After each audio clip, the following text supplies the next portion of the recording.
Assalamualaikum warahmatullahi wabarakatuh. Alhamdulillahirabbil alamin wassalatu wassalamu ala asyrafil anbiya'i wal mursalin sayyidina Muhammad wa ala alihi wa sahbihi ajma'in. Rabbi shrah li sadri wa yassir li amri wahlul 'uqdatam min lisani yafqahu qawli. Warga Kasa yang dirahmati Allah sekalian, salam sejahtera kepada rakan-rakan yang bukan beragama Islam. Pertama, saya ingin mengambil kesempatan pada pagi ini untuk sama-sama meneliti dan memikirkan tentang perjalanan hidup manusia di muka bumi. Bila kita bicarakan soal kehidupan kita, lalu kita akan merasai bahawa kita berdepan dengan pelbagai cabaran-cabaran yang terpaksa kita tempuhi. Allah Subhanahu wa taala berfirman dalam Quran, A'udzubillahi minasyaitonir rajim. Bismillahirrahmanirrahim. Tabarakallazi biyadihil mulku wa huwa ala kulli syai'in qadir. Allazi khalaqal mauta wal hayata liyabluwakum ayyukum ahsanu amala. Allah Taala menyebut di mana dialah Allah yang menjadikan allazi khalaqal mauta, kematian dan kehidupan, liyabluwakum, untuk menguji. Bermakna kita hidup dalam ujian Allah Subhanahu wa taala. Apa yang Allah nak uji kepada kita? Ayyukum ahsanu amala, siapa yang paling baik amalan. Bukan siapa yang paling banyak amalan, tapi siapa yang paling baik amalan. Kalau kita bicarakan soal banyak amalan, mungkin umat dulu yang hidupnya ratus tahun, ribu tahun, tentulah amalan lebih banyak daripada umat Nabi Muhammad SAW. Tetapi bila dibicarakan soal siapa yang paling baik amalan, maka dia tidak hanya tertumpu kepada soal panjang pendek umur, tapi kualiti. Bermakna Islam, apa yang kita nak ketengahkan ialah bagaimana soal kualiti ibadah yang kita buat, kualiti kerja yang kita buat, kualiti masa yang kita ada. Semua itu tidak sama nilainya. Mungkin bagi kita dalam bab harta sebagai contoh, kualiti suatu harta itu ialah kita dapat memanfaatkan dengan maksimum mungkin harta tersebut. Sama juga keberkatan ataupun kita bicarakan soal kualiti masa. Masa yang berkualiti masa bagaimana? Ya, mungkin contoh waktu kita rehat, waktu kita tidur. Yang penting ialah bukan panjangnya tidur, tapi puasnya tidur tersebut. Maka kerana itu kita tengok melihat aspek-aspek ini, maka kita dapati beberapa perkara ini perlu kita ketengahkan dalam kehidupan kita. Cabaran-cabaran inilah yang perlu kita semua hadapi dan kita semua berdepan dengan suasana tersebut. Dan antara itu, tuan-tuan sekalian, bila kita berdepan dengan kehidupan ini, kita akan tahu bahawa ada waktu kita gembira, ada waktu kita duka cita, ada waktu kita senang, ada waktu kita susah. Hidup ini ialah gelombang, naik dan turun. Dan memang tabi'i kehidupan dunia ialah bersifat naik, gelombang naik dan turun. Bukan saja hidup kita, ada waktu kita rasa seronok sangat, tapi ada masa kita akan bersedih. Ada waktu kita rasa gembira, ada waktu kita akan duka cita. Demikian juga waktu kita senang, kita akan berjumpa dengan usaha. Sebab itu, setiap kali kita memikirkan, kalau kita rasa gembira, kita kena ready bahawa kita akan mungkin besoknya kita akan sedih. Atau waktu kita ada harta, akan ada masa kita tidak ada harta. Maka ini gelombang. Bahkan naik dan turun ni ialah termasuk iman kita. Ada masa iman kita meningkat, ada masa iman kita menurun. Maka kan itu, hidup ini penuh dengan cabaran-cabaran yang perlu kita hadapi. Maka kan itu, Allah Subhanahu wa taala mendidik kita supaya menyedari hakikat bahawa hidup dunia ini adalah hidup dalam suasana kita semua berdepan dengan ada cabaran, ada ujian, ada mehnah yang kita terpaksa tempuhi. Kadang-kadang dengan sebab ujian tersebutlah kita mendapat kesenangan. Dengan ujian itulah maka kita dapat nikmat kebahagiaan. Ya, dengan susah payah kita satu masa dulu, maka mungkin hari ini kita lebih senang. Tapi kita kena ingat bahawa semua cabaran naik turun ini kita mesti menguasai tiga perkara. Pertama, memelihara sangat-sangat hubungan kita dengan Allah Subhanahu Wa Taala. Berapa ramai orang yang berduka cita, yang sedih, akhirnya dia gagal kontrol diri dia. Kesudahannya ke mana? Kesudahannya dia bertindak di luar daripada apa yang sepatutnya. Berapa ramai yang bunuh diri? Berapa ramai yang kecewa sangat-sangat? Berapa ramai yang bertindak di luar batas-batas kemanusiaan? Berapa ramai yang rasa nak puas hati diri dia, dia buat benda-benda di luar daripada apa yang sepatutnya. Kenapa? Kerana dia tidak ada kekuatan. Sebab itu kita kena ingat bahawa naik turun ini adalah norma hidup. Senang susah adalah norma hidup kita. Hari ini kita banyak kerja, macam bertimbung fail terpaksa kita selesai. Tapi pernah tak kita berdepan dengan suasana kita tak banyak kerja? Ya, jadi bermakna bila kita banyak kerja, kita tahu bahawa ada waktunya kita tak banyak kerja.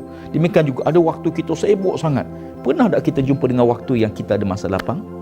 Maka kan itu kalau kita lihat dalam bab ini, kita kena ambil kesempatan. Ada satu hadis Nabi SAW, Nabi sebut irtanim khamsan qabla khamsin, rebut 5 perkara sebelum datang 5 perkara lain. Apa dia? Hidup sebelum mati. Sebab mati tak boleh apa dah. Waktu hidup buat sesuatu, ya, buatlah sesuatu. Yang kedua, waktu muda sebelum datang tua. Semua kita akan pergi tua. Saya dulu pernah muda, ya, orang muda ni mungkin belum pernah tua. Tetapi yang penting ialah kalau Allah panjangkan umur, Nabi kata rebut pulang waktu muda sebelum datang hari tua. Waktu sihat sebelum datang waktu sakit. Hari ni kita sihat bukan sebab kita makan ubat, ya, tapi akan sampai masanya sakit akan datang. Tuan-tuan tak payah doa, tak payah minta, sakit akan datang automatik. Ya, maka oleh kerana itu, waktu sihat inilah kita ambil kesempatan sebelum datang sakit, kata Rasulullah. Waktu masa lapang sebelum waktu datang waktu sibuk.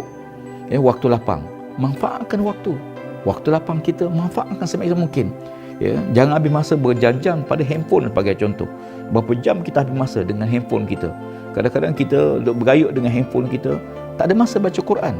Ya, sampai tak ada masa kita buat suatu benda. Minta maaf, kadang-kadang ada orang tengah khutbah pun dia main handphone sebagai contoh. Ini dengan kata lain bahawa bukan salah, tapi biar manfaat. Kalau kita berkongsi maklumat yang bermanfaat, alhamdulillah. Ya, maka begitu kata Nabi SAW, ambil waktu lapang sebelum datang waktu sibuk. Akan datang sampai waktu kita sibuk. Saya ingat waktu Nabi SAW tengah nazak, para sahabat Nabi Aisyah radhiyallahu anha menjenguk sahabat-sahabatnya, wahai Aisyah, bagaimana hal Nabi SAW, bagaimana kat Nabi? Apa kata Nabi? Kata Aisyah, Nabi sedang sibuk dengan diri dia. Sibuk yang tak boleh orang tolong. Ya, kita bila kita sibuk, kita waktu ini kita boleh minta kawan kita tolong, ya, kita boleh telefon kawan kita mari bantu, tapi akan sampai masanya kesibukan kita tak ada siapa boleh bantu. Bila? Waktu sakaratul maut, waktu kita berdepan dengan tak ada siapa nak tolong. Nak tolong di mana? Tak boleh nak tolong. Dan yang kelima kata Nabi SAW, ambil kesempatan waktu kaya sebelum datang waktu miskin. Ya, kaya, ya, sifatnya ialah relatif. Ya, ada orang 1000 tu dia anggap kaya. Bagi siapa? Bagi orang miskin 1000 kaya. Ya, mungkin ada orang 5000 pun kaya. Ada orang, sebab tu kaya miskin ni dia tidak duduk pada nilai benda. Ya, sebab dia sifat relatif begitu. Saya berjumpa dengan seorang pakcik pemandu taksi. Dia cerita, dulu dia bekerja, pendapatannya 150-200 ringgit sebulan.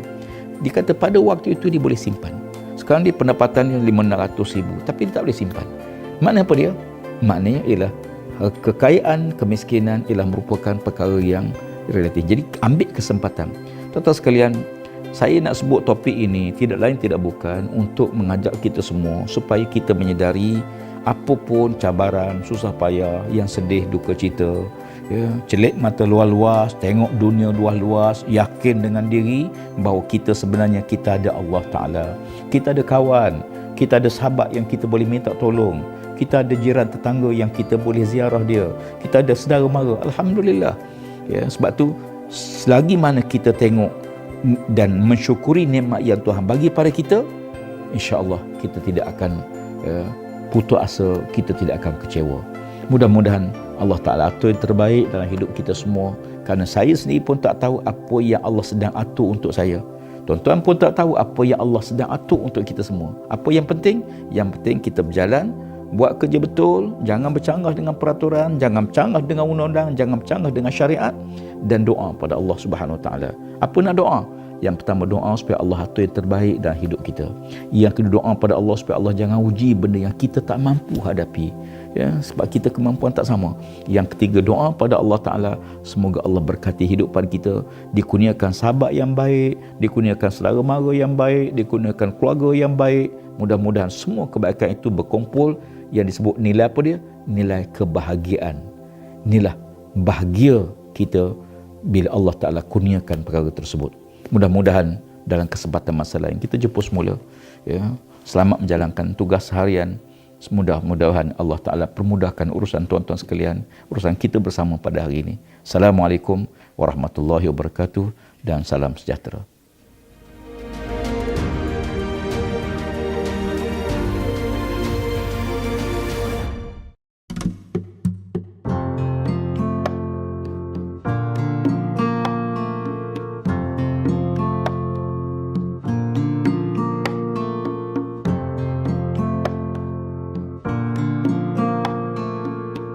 Selamat pagi semua. Pagi ni kita berada di Sungai Pekalan Datu, ya. Ini nama dia Sungai Pekalan Datu. Kalau nampak di belakang ni, mana sebelah kiri saya ni USM Kebang Krian. Dulu kawasan ni masa saya datang semak samun, hutan. Tapi sekarang kita dah buat, kita panggil denai. Daripada mana ni, Dik? Daripada Perakap. Oh, Perakap. Kayak. Oh, Kaya. okey. Okey. So sebelum ni tak ada jalan ni. So bila kita buat, kita ratakan, kita potong dan nak bagi orang awam boleh lalu, tempat ni jadi pusat rekreasi. Bila menjadi pusat rekreasi, tak ada lawan nak buang apa-apa dalam sungai. Betul tak? Betul. Okey, so tempat ni Menteri akan rasa kita akan jalan sampai ujung sana tu, lebih kurang 800 meter.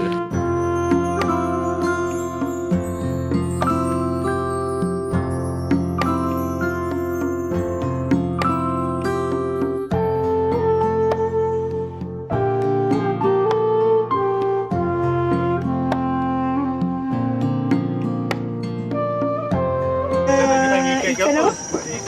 Kakak. Siakap. Bukan siakap. Siakap. Oh ya, siakap. Dalam 20 meter lagi dah. Tapi rapid. Oh, ribbon kat sini lah. Pakai sini ya.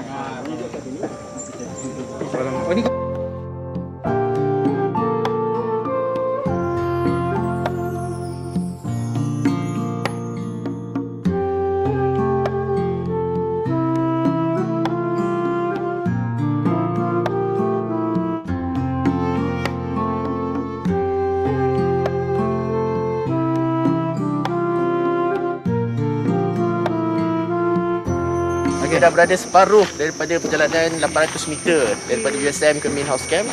Kita teruskan perjalanan dan pasti kita sambung balik laluan yang sama, okey? Okey, jom minum dulu. RO reverse osmosis water. Oh. Daripada mana tak tahu. Mincan, okey. Oh, okey.